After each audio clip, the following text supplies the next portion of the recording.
What's going on, you guys? Welcome back to From the Yard on WSUB 106.1. As you know, this is the ultimate spot where I am bringing on all of my Southern alumni, my JAG fam, okay? And I am excited because I got my sis from another miss joining me today. Let me tell you, just know she's my back door.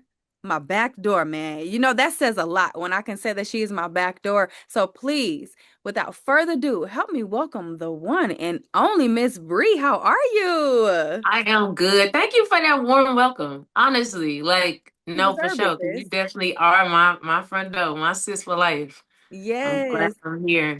Yes, same here. We have so many memories. And so to just have you here and being on from the yard, I am just mind blown because I am first and foremost proud of you for all of the things that you're doing. And I can't just thank you enough. But for the viewers and the listeners who do not know who you are, please let them know where you're originally from and how did you even come about with even going to the Southern University? I would love to. So, originally, I'm from Indianapolis, Indiana. Naptown, as most people know, the Hoosier State. We're known for basketball. We're corn-fed athletes up there. And that's kind of how I got to Southern, actually. I got there, of course, from an academic and athletic scholarship.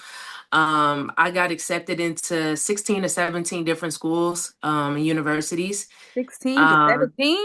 yeah, they Baby, I all was they trying all to get wanted me. accepted to one. Yeah, well, I was a two-sport athlete. I did basketball and I did track. So I had to choose between the two because at the time I was battling some knee injuries with my patella tendon in both of my knees. And the doctor basically prescribed me, was like, hey, if you want to continuously be an athlete and you want to ensure that your body is still like in one piece when you get older, I suggest you go with track. So I ended up choosing track. But how I got to Southern is a crazy story, quite honestly. So it was at the time it was in between Ole Miss, Mississippi State, and Southern University. Wow. And I had received my admissions, my letter of admissions, because from Mississippi State you get like a whole award, like hard paper, like card paper, like it's really nice. So I had got accepted, and I told them what I wanted my major to be, and they're like, "We're not trying to pay for all of that, books, laptop." At the time, I wanted to do marine sciences, wildlife and Mm, fisheries. So it was a really expensive route for academia. And they were just like, hey, like, you're only going to get a partial scholarship if you come to Mississippi State. So then I ended up going and visiting Wayne State in Detroit. They were a D3, and I was like, no, I'm better than a D3. I need more competition. So then I went and I visited Southern. come on. And I fell in love with it. I met Coach White, met Coach Johnson, and I was just like, I feel like this is my home. I was already going to an IB, which is International Baccalaureate High School. So I was already introduced to like diversity. Like diversity wasn't what I was seeking because I grew up in diversity. I wanted to get back to my roots. So the day that I signed my my national letter of intent, I literally got a phone call from Ole Miss. Was Whoa. like the head coach was like, "Hey, we're gonna give you a full ride. We saw that you're competing between Mississippi State because they're rivals. So once they Wow. saw that, they were like, "Hey, we're gonna give you a full ride." And I was like, I literally just signed my letter of intent. But I have no regrets at all going to Southern because I absolutely loved it. I would never have met you. I would never have met everybody else on the on the docket. That I like ran across. So like I wouldn't exchange that experience for the world. Wow. To know that you were torn between Mississippi State and you had Ole Miss, the Ole Miss. Oh Yep. my gosh. Well, I'm glad that you chose Southern University. And like you said, I'm glad that we had the chance to meet because it's like you're just amazing at what you do. So how when you finally, okay, like you said, you signed your letter of intent, what was Yeah. it like even stepping foot on the yard? Honestly, man, that Louisiana just air, that Scotlandville air is just different. It does. I You can mean, barely breathe sometimes. I know. You smell Exxon, but at the same token, like it's just like the humidity, it's like you step into how can I explain it? It's like it's like you're stepping into Mother Earth, but it's only because of the fact that you're around your people. It's like it's so homey. It was the hospitality was always there. I learned so much about hospitality and manners from the South being down there. I learned so much about the Creole culture, which is a part of my family and a part of my background as well. So being, like thrown in there, just like, hey, learn it, understand it, appreciate it, embrace it. Mm. It was wonderful. It was one of the best experiences I've ever had in my life, especially at any school, and that's throughout all of my life. I love that. And speaking of learning and embracing, what did you decide to do or study while at Southern University? Because I know you wanted to go into marine sciences. And what was Yes. the spark behind that? So what did you embark on while being at Southern? Originally, I wanted to do wildlife and fisheries because of how I grew up. I used to fish in the creek that was behind my elementary school during the summertime. So I would steal like my mom's and like my family's clothes hampers, the plastic round hampers from the 90s, the Uh, laundry hampers. the I ones would that drag stick low that. to the ground that you had to hold like that. Yes. Yeah, the one that had the ropes on the side too. Like I used to drag those all the way through the cemetery, all the way through the woods, all the way to the creek and build my own hatchery, basically my own habitat of like guppies. Well, in Indiana they call them crayfish or crawdads. Mm. Um and just like little amphibians and stuff. So when I got to Southern, I saw that they didn't have wildlife and fisheries, but they had zoology. And in high school, I aced zoology with flying Mm. colors. So I was like, oh, I'm gonna do zoology. And then when I got there, the course curriculum or just the pathway wasn't there anymore. And I was like, oh man. So I had to reroute. And I had a long conversation with my mother and I was like, should I do biology or should I do animal science? And she was like, well, if you go animal science, you're stuck on animal science. Like you're in that route, right? She was like, if you do biology, you can go anywhere. When you get older, you can go STEM, you can go any route that you want to with a biology degree. So I was like, okay, cool. So I went ahead and I got my bachelor of science in biology. And I don't regret it at all. What did you find yourself in the mix of while being at Southern? Were you a part of any extracurricular activities? I know you mentioned track. So what essentially was that like for you being a part of the track team? Oh man. Being a part of the track team was crazy, honestly. Like I was probably the smallest one out of Carla.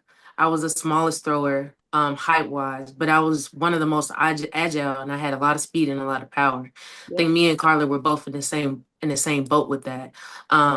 But she was older than me, so when it came to like me being the younger person, I literally set the tone for discus. I set the tone for weight, and I set the tone for hammer, and I definitely set the tone for shot put because that was my main event.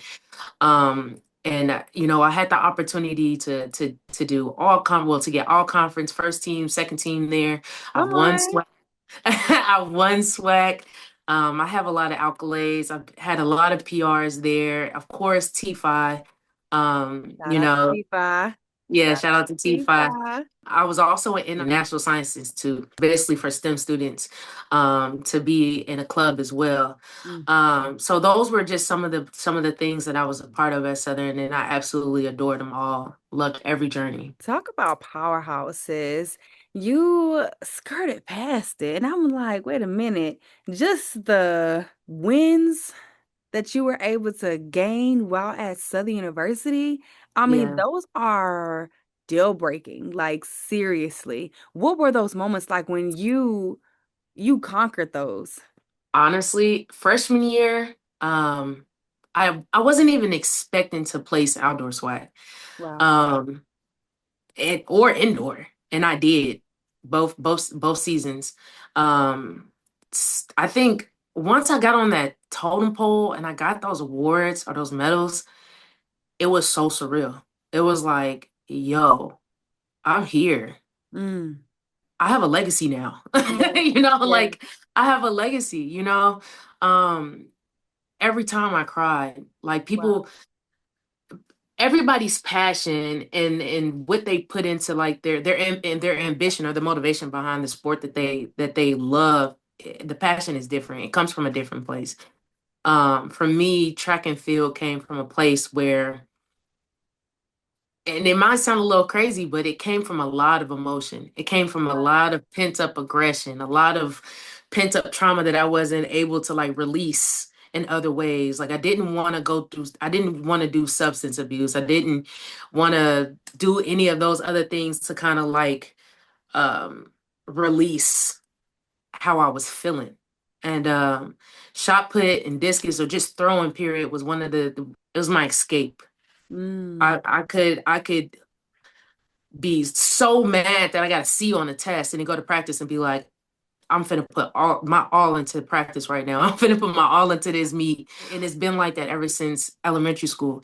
It's been something that I've kind of just went to be like, okay, since I don't want to be a crash out, I need a way to release this. And that was my way of doing that. So all the pent up stuff that I had, that was where I let it out in the ring every time. And I love how you mentioned earlier too that you were setting the standard for everyone that was younger than you. Like you were throwing discus, shot put, leading in the weights. And how was like the leadership aspect for it? Because you were setting that Mhm. standard, because you were in the like the unique position to say, "Hey, look, this is what I'm doing. I'm dominating in it.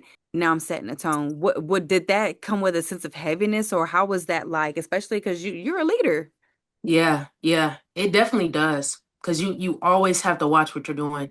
You have to watch how you perform in practice. You have to watch about like you have to watch your body language. You have to watch your tone. You have to watch um your not watch, but you have to be very conscientious on the questions that you ask your coach.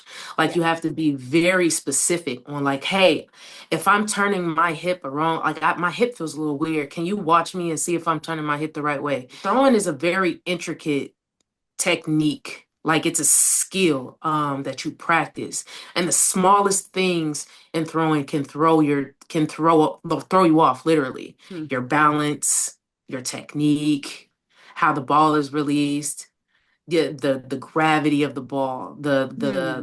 the force of the ball coming out of your hand, or how your shoulder is placed, how your chin is placed, where your eyes are looking. All of that is so important, and it kind of like throwing it gave me a different outlook in life. Like Wow. I was able to apply those small skills and be like, if my eyes aren't on the prize, the ball is not gonna get where it needs to get, you You know? done made me fall back in my seat because you said if your eyes are not on the prize, wow, the Yeah. ball is not going to get to where it needs to go. Yes. So it's like Girl. if my head is down and my chest is not high, the ball is not gonna go where I need it to go. It's not gonna go as far as where I need it to go. I'm not gonna be able to get it there and then not look at my pass, which is something that they say as a thrower is when you switch your feet after you throw, you're not supposed to keep looking at the ball. You're supposed to turn around and wait for them to call what your results are. So you know, like, okay, I did what I was supposed to do. I put it all out there, but I'm not gonna look back at what I just did, right? Because sometimes if you did, you would scratch. And if you scratch, you might lose a championship. You might lose the ability to get to the next round after final. So shot put was such a powerful sport. It's like physically it's a powerful sport, but Yes. mentally and emotionally it's a power sport as well because you have to be in control of all of those things to actually control that object because if you don't control the object is going to control you and you can get hurt. So it was like I had to be able to apply that to life as well, and I did. So I absolutely fell in love with shot put. As y'all see, I got a shot put in the back. I look at it every day because it's a constant reminder that like you got to keep your eyes on the prize. And if you go and you take a risk and you go for something, you can't look back at what the old thing you was doing or the old stuff you was doing. You got to continuously like make sure that you're ready for the next step, but make sure you're ready for the next throw. So that's Girl. how deep shot put was for me, especially in college and in my young adulthood, and even now, it I still apply it.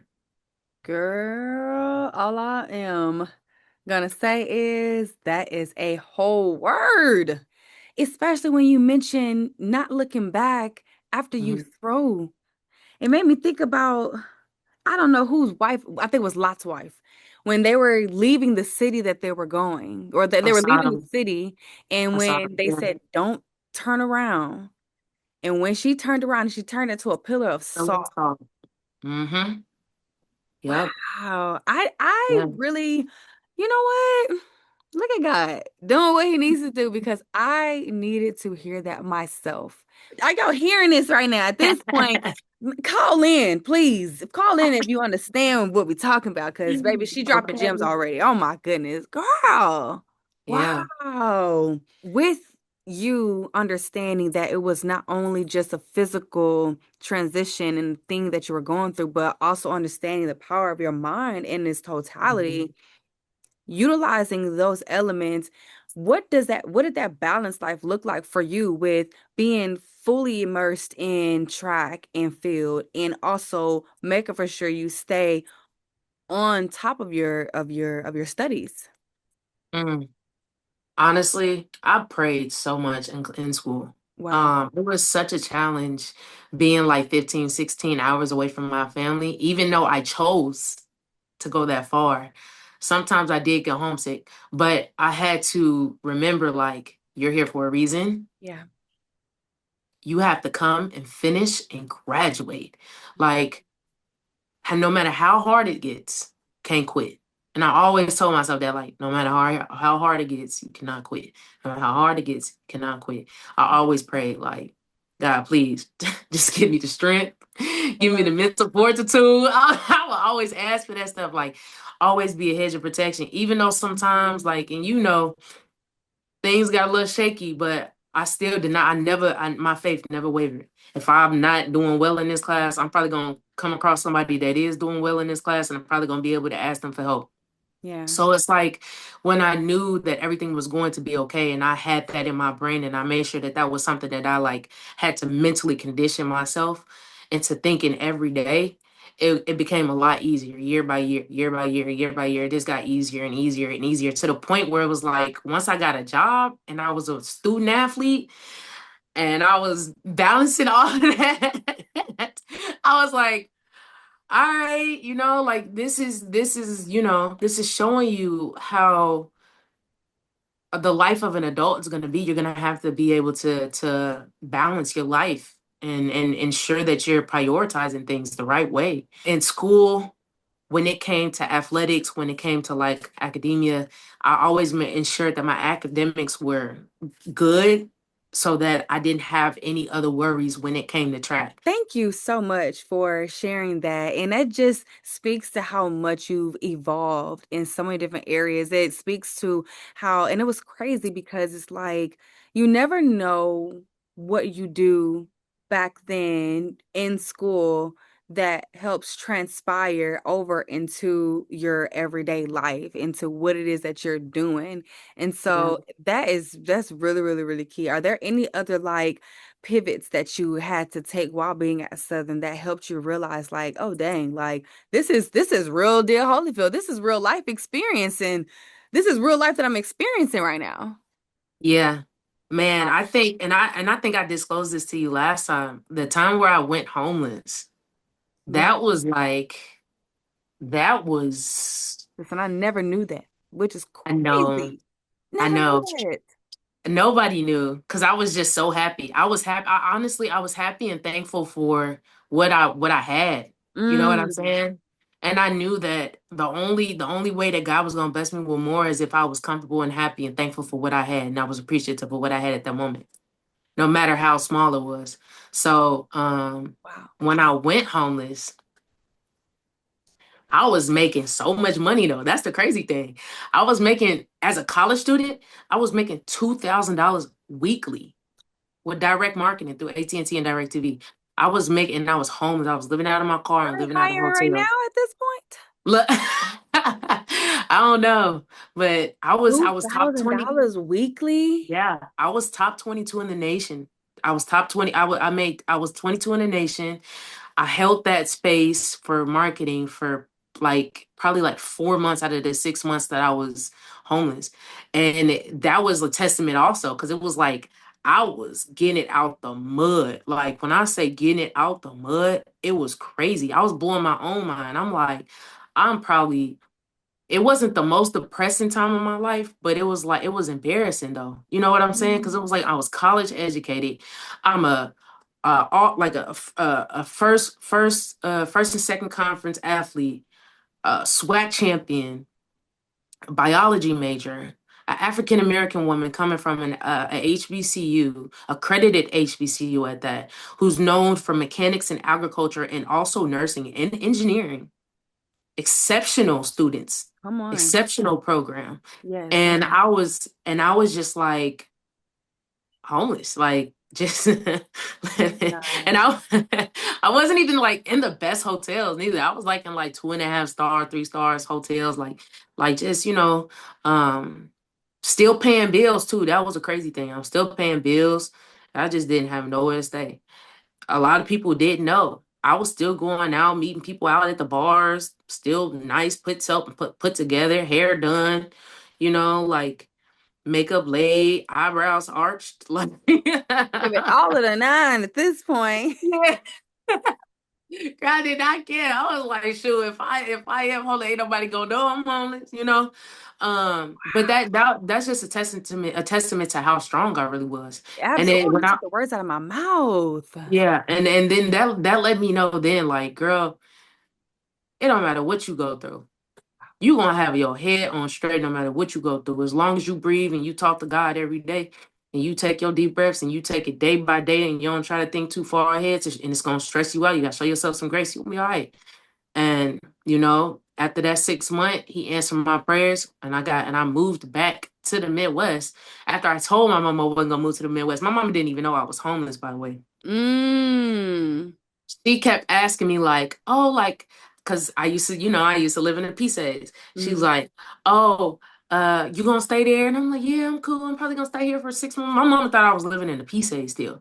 She didn't even know that I was homeless. My She didn't God. even know I was homeless. Wow. But she kept asking, like, okay, after you graduate, you're gonna come here, live with me for about 6 months, 8 months, get your money up, and then, so she in that 6, 8 months, she thinking I'm still in the Palisades and I'm not. My lease was over with. So I just had to and the crazy thing is once I had got that job, that's when I had just graduated. Because at the time I was still working for the Hilton. Oh. So it was like right when I graduated, literally at the end of that month, at the end of May, lease was over. I had to be completely moved out. I didn't have a storage unit. I didn't do anything like that. I just went straight to the hotel. And then I was in and out. And then when I didn't have the money, I was just living in my car in a safe place. I would just go park somewhere and then just sleep in the car and then wake up and then either go to somebody's crib that I knew, go shower, whoop, whoop, and then go to work. So it wasn't even like, I don't know. I wasn't even really phased by it for real.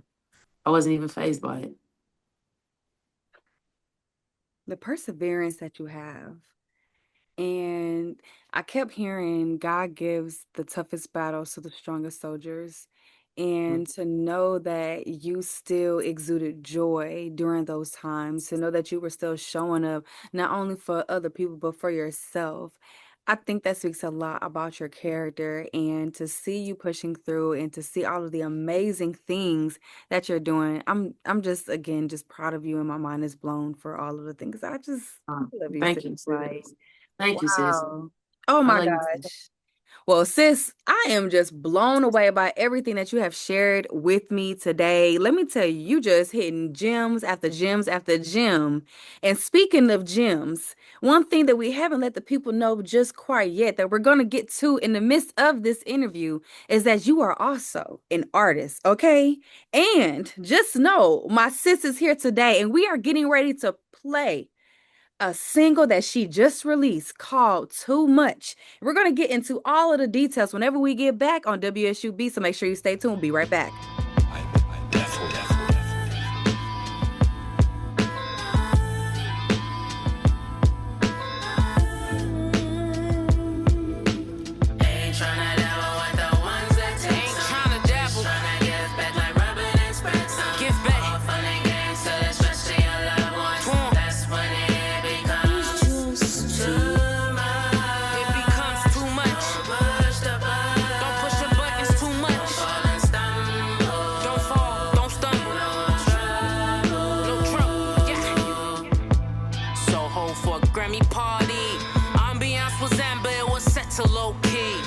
was for JIV and the meeting Darcy. After that, it had my mind past year 3.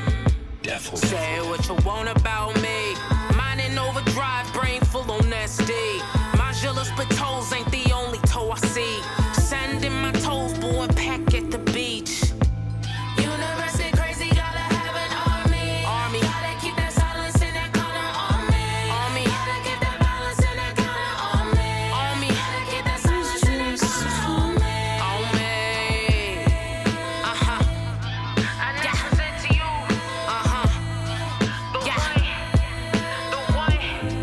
The only. Tripping on this bing bong beat, shit is delirious. How do she speak Chinese? Neurons calligraphy, bring right lyrics in cursive C. I'ma cut it all off, but I ain't gon' look like Eve. I'ma look like Cheeck, cause that's who is I be. Can't no other act dumb create like me. Big Bang Theory, been sleeping on me. A reason to call you naysayers beauty. Vivid imagination when you listen to me.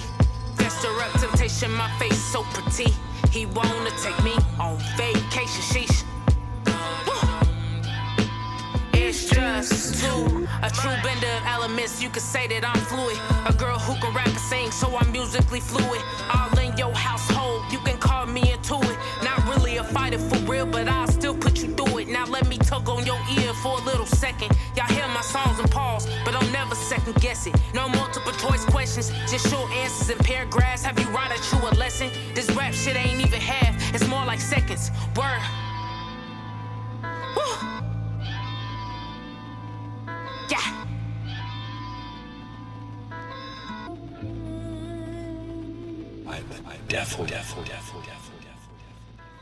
Support for this program comes from TRG Financial, helping families, professionals, and brands develop clear, coordinated plans for savings, retirement, and estate needs, bringing organization to financial uncertainty. More at trg-financial.com. Welcome back to From the Yard on WSUB 106.1. Oh my gosh, before the break, I let y'all know that this was my sis's song that you just heard. And just know we're finna dive in. We're about to go behind the scenes, behind the song, behind the artist, and we're gonna dive into life after Southern University. And as you see, this was one of the products of that. So, oh my goodness, just a beautiful powerhouse that you are. So give us insight about that song too much and let them know what your name is, okay? So the cover art essentially, and then I'm gonna get into the song. So the cover art is essentially a drawing of me that my homeboy, who is also a professional basketball player in Japan, but he's from the United States. He created the art. I was somehow, I don't even know how, but somehow I just gave him that fire where he was like, man, I saw this picture and I haven't drawn anything in a long time. I haven't gotten to art in a long time. And when I saw this picture, you inspired me to go ahead and draw you. And it's crazy because the picture that he used was the picture that the Jalen Banks, if y'all don't know who Jalen Banks is, she's an awesome videographer and photographer from Atlanta. She's super famous right now on TikTok. She's blowing up. She's going crazy. SZA has showed her love. A lot of stars have shown her love from her work. She took the picture because she wanted to emphasize Black hair at Revolt World in Atlanta. If you guys know about Revolt World. So that's the picture that was his inspiration, which is crazy.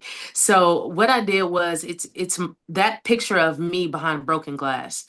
And essentially it was to explain what my breakthrough was.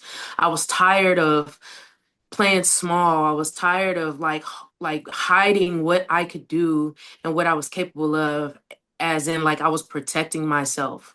And I noticed that kept me stagnant. I noticed that kept me small. So I put myself behind broken glass because it's a breakthrough. Now the song, you know, the song is about not paying attention to the chaos, but being able to find and hone in on the silence, to find the balance, to find just the opportunity in life on this journey with me meeting so many brilliant people and me not being afraid of like embracing all of that. And instead of me playing too small, I have promised myself from now on that I will be too much. So that's the that's the meaning behind the cover art and also the song. So when you hear it, you'll hear me do like drop some names. You'll hear me talk about Robin Hood, because if you guys know about Robin Hood, the story about Robin Hood, he takes from the poor and gives to he takes from the rich and gives to the poor. Um, so as you go through there, you'll hear some metaphors, and then we're like, ooh, that's deep. So I just thank you. I thank Rock. Thank you so much for this opportunity. Thank you for giving me the ability to go ahead and explain that a little bit more. And I hope y'all enjoyed the song. I hope y'all really enjoyed it. I'm a female rapper and a singer. And I do my own background vocals and I write my own songs as well. Shout out to my producer, Divolo. He's from Egypt. Cairo, Egypt. So he's far, far, far. Shout out to Dr. Mind Bennett, that was my engineer, and then of course shout out to Dwayne Evans for my art. So appreciate all of y'all for being a part of that. Let me tell you something. I am being moved to tears right now because if Oh, you sweet. knew the transition in my life that I was going through right now, the chaos that's taking place, the breakthroughs that are literally on the rise, and me being behind shattered glass myself, I Mm, am just that's mind deep. blown. I was downplaying myself in so many seasons, and oftentimes other people downplay themselves in so many different seasons. So to be able to hear a song that you were able to craft and be able to put that out there, like exercising your gift, like you're operating in your calling, and I'm just so proud of you. Like this is literally, yeah, she from Southern University, y'all. Okay, okay, let them know. Oh my Look, God. you are too. You operated, trust me. You've been on this journalism path for so long. I remember staying up until 3 o'clock in the morning. Like, Rock, you got it. Come on, let's come on. You need what you need me to read, what you need me to do. I got you. I got you. I'm here. So to see you here is even more of a testament. So just how much you're proud of me and glowing, it's the same. It's reciprocated. It's there. I'm proud of you too. Wow, sis, I appreciate that. As I sit with everything that you shared Hmm. and the journey after Southern University, what was that transition like? You walking across the stage. So when I graduated, I was like, hey, I want to be able to utilize my degree. I was like, I prayed, I went through logistics. I did all different things after I had moved to Midwest with the direct marketing um that I was doing at the time. And me and my supervisor was just like bumping heads. I was like, hey, I'm done. I just, enough was enough. I went into logistics. From logistics, I was like, this is not what I want to do. This isn't my calling. Like this isn't where my heart is. This isn't where my mind is at. And then I went I went to so many job interviews. It was crazy. I went to so many job interviews and I just kept praying to God, like, God, I want to be able to use practical laboratory knowledge that I have. I was like, I want to be able to utilize this biological sciences knowledge that I have.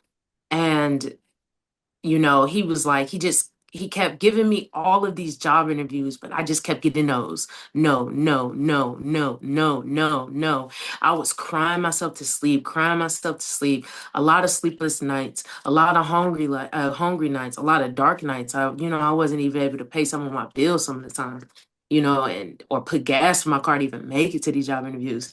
And then finally, he answered my prayer. And I ended up going to a job interview. Crazy thing.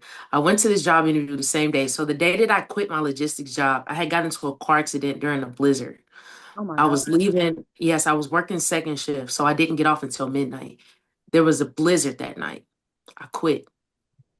After I had quit and I was on my way home, I was literally playing gospel. Yes. We fall Oh down. my God. Yes. Yes. So that song was playing. My mom had called me and was like, hey, it's a blizzard. And I'm like, yeah, I know. She's like, all right, be safe. I love you. I'm like, I love you too. Literally, a semi truck comes steaming past me, 80 miles per hour in a blizzard. I'm going 40 miles per hour. This 18 wheeler is probably 18 tons plus. Spins me just off of the wind, spins me. I ended up doing 3 spins to the point that I was driving backwards and I saw 3 other semi trucks and like 2 cars coming towards me. Oh my, Spent again, the car passed me. Another heavy like F-150 comes past me, speeding, spins me again. I ended up hitting the shoulder of the highway. Boom. Gospel stops. I just start praying because I didn't think I was gonna make it. When I say I thought my car was totally totaled and destroyed, I got out. The only thing I had wrong with my car was a scratch. oh my God. My God. Ooh. I get up the next day because now the job that I'm working at now, I have a job interview with them. I'm on my way to the job interview. I'm still shook. I'm still shook and like shooken up completely because I'm like, Lord, I wouldn't be here right now if it wasn't for you. And I get into another car accident with a semi truck, Not back to back. back to back in less than 24 hours. Two accidents in less than 24 hours. I called the company. I said, hey, I'm on my way. I just got into a car accident with a semi truck. I was like, but I'm not gonna stop. I'm gonna keep going. I was like, I'll worry about my car after the interview. And they were like, are you sure? Are you sure? And I was like, positive. I feel like I'm supposed to be there right now. I get there, I end up getting the job.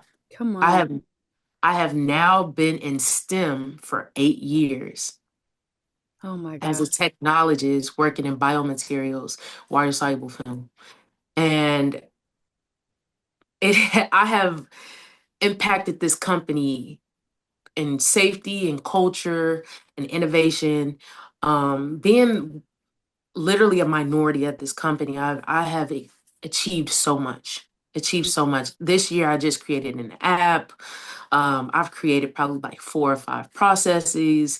Nice. I was involved in like 4 initiatives. I've been doing a lot of cross-functional communication with this company. So it has been a joy. I have grown so much as a professional in this company. But then it was like I knew that working in STEM wasn't all that I had to give. It wasn't where my purpose stopped. Wow. Um, Ooh. so I was like, I was waking up 2, 3 o'clock in the morning. Some people would say, "Oh, that's your cortisol." No, it wasn't cortisol. It was God. He Mm-hmm. was waking me Mm-hmm. up. He Mm-hmm. was waking me up, giving me ideas in the middle of the night. Do this, do this. I'm writing these ideas down. One day, my sister calls me. My sister struggles with mental health. She calls me. She says, "I want to get into skincare because my sister is a licensed esthetician." Mm. So she's like, "Hey, I want to get into skincare." Random. And I was like, okay, what you telling me for? That's not my vision. Like, I don't care. You know what I'm saying? She's like, no, like, I want you to be the face. Like, I want you to be the face. Because my sister has autoimmune disease disorder. And then I have dry skin eczema. And we have been struggling with finding products that literally made our skin supple and hydrated. Like, we couldn't find nothing. Most of everything on the market is full of alcohol or full of water.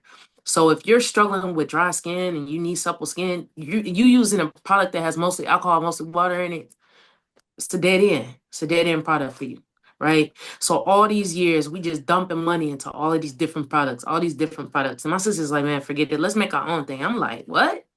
I'm like, you do it. I was like, I'll be the test dummy, but you do it. She was like, all right. So she did the recipe. She came back. She's like, try it. I tried it for like 2 weeks. Something was off about it. I couldn't put my finger on it, you know? Couldn't put my finger on it. This night, before I went to sleep, I was like, God, whatever the answer is to this recipe working, just give it to me while I'm asleep. Because right now I'm tired, I'm stressed, I ain't got no gas money to go to work tomorrow. It's cold, ain't got no food in my refrigerator. I can't do this. I can't keep living like this, Lord. I'm like literally, Help me out. I was, I was like, I was like, Lord, just help me a little bit, right? Even working at this prestigious company, I'm still like, man, it's not enough, right? And it wasn't me saying not enough wasn't out of greed. It just was. like factually just was not enough for me to sustain a lifestyle where I was content and I had everything I needed. So I went to sleep. I woke up. He had gave me the recipe in my sleep. I woke up at 3 o'clock in the morning and fixed the recipe, gave it to my mom and my sister. They tried it for 3 weeks, fell in love with it. Boom. Wow. My Now God. my sister's like, let's do it, right? But my sister fell off a little bit, because of her mental health, whatever. So then I had to take on the business. I put the business on my Mm. back. I had to, because she got admitted into a facility, unfortunately, because she tried to commit suicide. Oh no. So I had to put the business on my back. I would cry. I was crying to my mom, like, this is not my vision. This is too much. She's like, it's not too much. And it's crazy that my song is called Too Much, right? And I'm like, it's too much. She's like, it's not too much. It's not too much. She was like, figure it out. You got it. She was like, God just bless you with the answer that she struggled with for months. And Mm. he gave it to you in one night when you Ooh. asked for it. Let me tell y'all, this is crazy right now. My God, sis. My God. No, Divine. seriously. Our God. You know what I'm saying? Hello? So I'm like, man, so now I have a skincare business called Even Skincare. We focus on replenishing the skin, rehydrating the skin, and making sure that it's repaired and it's supple. And I have 11 different scents. We have unisex, feminine, and masculine scents. Each scent comes with a curated playlist. While I was making these scents and making these names for the scents, the music that was playing when I was creating everything, the scent and the name, I give you guys that playlist on the label of the bottles. I give you the QR code so then you can indulge in that self-care and that self-love, and you know exactly where I came from and where my mind was when I made that product. So when you get out the shower, you having a rough day, and you like, man, I want to wear embrace. Now you embracing yourself. I mean, wow. You've been dropping gems this entire show. Yes. And I always ask my guests to leave the people with a Jag gem that you Ooh, would like to share for maybe an aspiring student who's going to Southern University, or maybe even that student that may be at Southern University trying to navigate life, trying to understand how to get on the same schedule and prioritize how you were prioritizing, or that yeah. that Jag that just graduated, just walked the stage, but have no idea where what life is going to bring their way or where it's going to take them. So what Jag gym would you lead the people with? That's such a loaded question. I think it's a loaded question because there's so many gems at Southern. I think my statement, I just don't want to get on my soapbox, but it's so hard because Southern taught me so much. It's so Hmm. hard not to get on my soapbox. It really is. But this is one thing I'll say though. If you go to Southern and you're planning on attending Southern, make sure that you understand what you're experiencing. You will never experience that ever again in a real life. All the gyms, the culture, everybody looking like you. The small skills, the small soft skills and the hard skills that your professors teach you. Um, the lesson from financial aid about patience and preparation.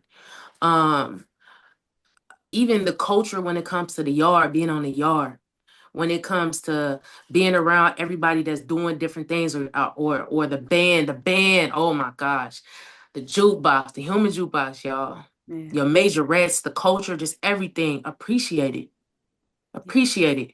because you're gonna understand how to find your village when you get in the real world. You're gonna learn how to like point out your village a lot better. It's gonna be almost like having a green target in your eye, like a scope in your eye that you didn't even know that you had. You become a superhero. It's Ooh. like you're able to point out what you need to stay away from and what is for you. Um, you know, Man, Southern teaches you mental fortitude. Southern teaches you prioritization. Southern teaches you how to be a self-advocate, Wow. right? The teachers do not baby you. You know what I'm saying? Um, if you don't have the want to do good, they don't want to help you. And Mm, that's just period in the world, you know. There's so many different activities where you can build community there. Build your community. Keep in touch with the people that you build community with. Everybody is going to do something different once y'all graduate there, but everybody is bound to be great who leaves Southern. I kid you not. I have not known anybody that has graduated from Southern University that is not great. wow. You looking at two people who are great. Like, not even trying to like not even trying to toot our own home for real though, but I'm being honest. Like when I say great people, I mean like inside out what they doing with their life. The risk that they taking is good risks. It's not Mm, bad ones. They're yeah. good risks. Yeah. Like really embrace that. Embrace all of it. Embrace every moment of it. You know what I'm saying? The different people, how different everybody looks. The difference between Creole and Cajun. Mm, mm, The culture.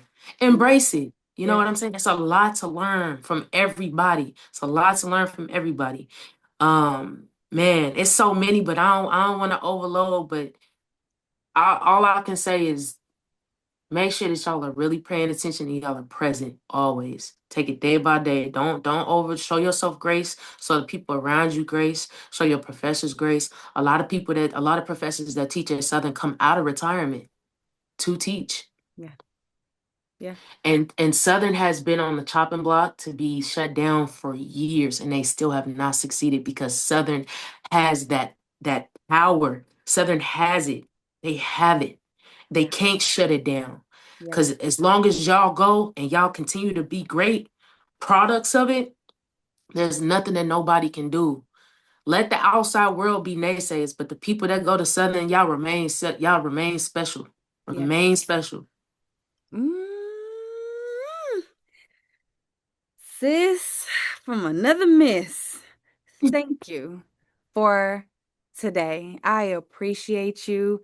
This Yeah. has been beyond the yard, and I am just grateful to know that I have you in my life, and I'm just grateful, sis. So thank you so much. Thank you. Please let everybody know where they can connect with you and find out more information about you, the brands that you Yes. represent, and all of the things. Yes, yes. So Instagram, it is at underscore CHEECKEY underscore. That's Cheeckey. On TikTok, it is Cheeckey22. My website for my skincare business is www.getuevn.com. Get you even. Man, I make sure y'all look me up on all streaming platforms, Cheeckey. I have a EP out. I have two singles out now, and I have a feature out. I have a feature out with a gentleman from New York. Blessing working with him. And more to come. Tap in with me. I would love to chop it up with y'all. If y'all have any questions about anything, my music, the business, even Southern, even about this beautiful young lady right here and how we met and all of our history. If y'all want to know a little bit more about that, just hit my line. I'm open to speaking with anyone. I love that. Well, thank you so much, Bree, aka Cheeky in the building. You know what I'm saying? Cheeky on the MIC. Hey. Yes. So that has been a wrap for From the Yard. Make sure y'all tune in each and every Thursday from 6 p.m. to 7 p.m. CST on WSUB 106.1. We'll be back next week. Let's get it.